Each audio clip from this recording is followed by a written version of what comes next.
Hi, and welcome to the very first episode of Talking Terror.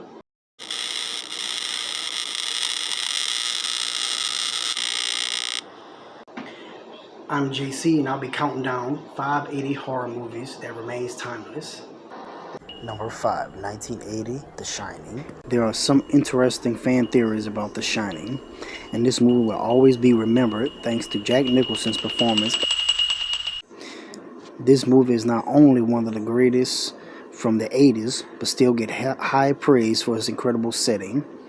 The Overlook Hotel is not a place that anyone wants to check into, and whether Jack is writing all work and no play, make Jack a dull boy, or if he's chopping down a door to kill his family. Little pigs, let me come in. Not by the hair on your chinny chin chin. Then I'll huff, and I'll puff, and I'll blow your house in.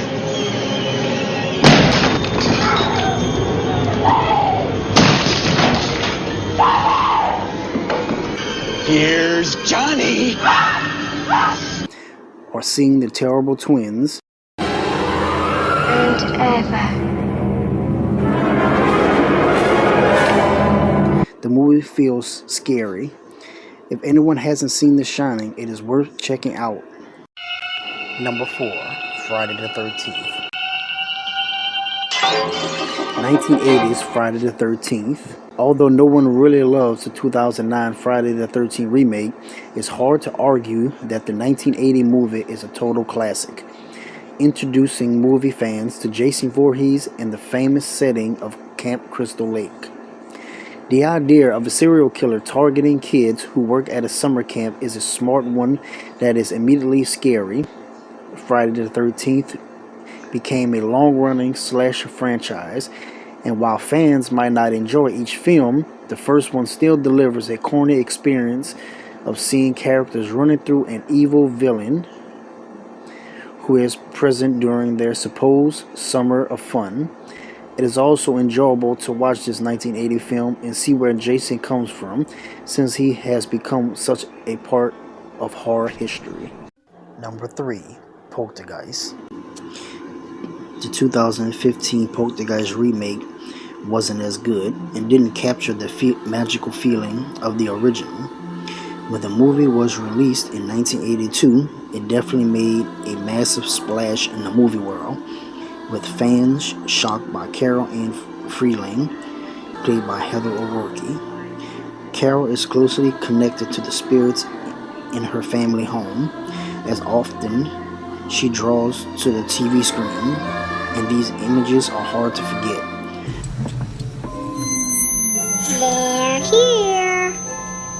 Poltergeist sticks out among the best slasher flicks of the 1980s, since this was a smart ghost story focusing on a family in a strange and scary time in their lives. Movie fans are critical yet about haunted house movies, and the idea of a house having ghosts were up to no good felt very original and interesting. Number 2, Firestarter. With horror fans excited to watch the reboot of Firestarter, which is highly accepted Blumhouse 2020 movie, it's a great time to revisit the 1984 starring Drew Barrymore. Barrymore's role as Charlie is as iconic as her turn as Casey Becker in the opening of Scream, and it's sweet and fun seeing the actress as a young child with magical powers whose a government agency wants to capture. The movie might feel a little dated, which makes we sense know what's since going it was on. made so long ago. Please don't make me do anything.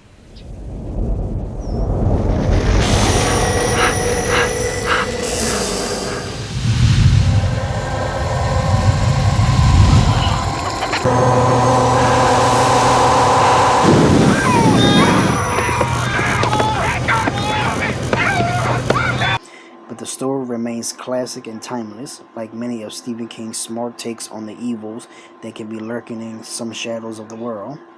As far as horror movie kids go, Charlie is also especially great, as she's smart and mature. Firestarter is overall one of my top favorite movies.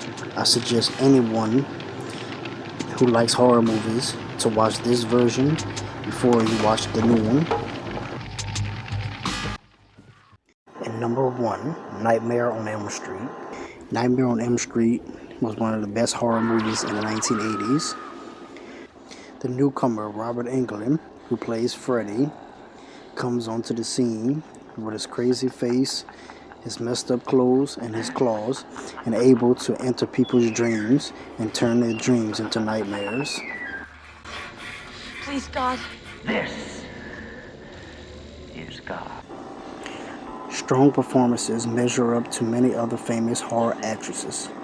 When compared to the other scary movies from the 1980s, this movie feels timeless and like it can never be replaced.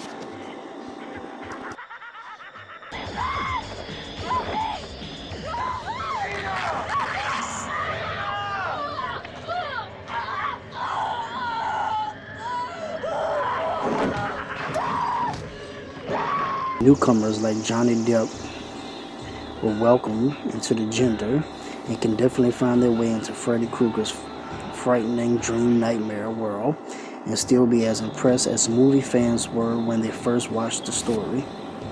And best of all, Nancy is a great final girl.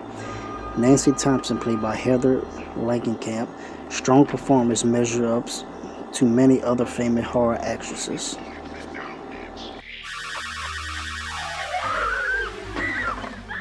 Not to mention the most iconic scene in 80s horror movies.